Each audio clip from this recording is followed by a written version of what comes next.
কোনটা পছন্দ হয়েছে বাবা এই দুটোর মধ্যে? কোনটা? দুটো নেওয়া যাবে না, যে কোনো একটা, এনি ওয়ান। কোনটা দেখাও?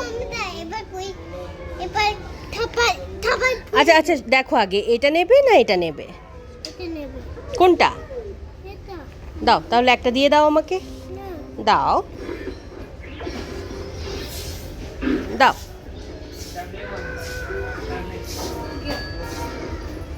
দাও, থ্যাংক ইউ। হ্যাঁ, গুড গার্ল। এটাই নেবে তো? হ্যাঁ, আচ্ছা ঠিক, চলো। হ্যাঁ বলো। লিপ বাম এটাই নেই বাবা, লিপ বাম এটাই আছে, এই যে এটাই আছে লিপ বাম। হ্যাঁ এই যে, এই যে। হ্যাঁ।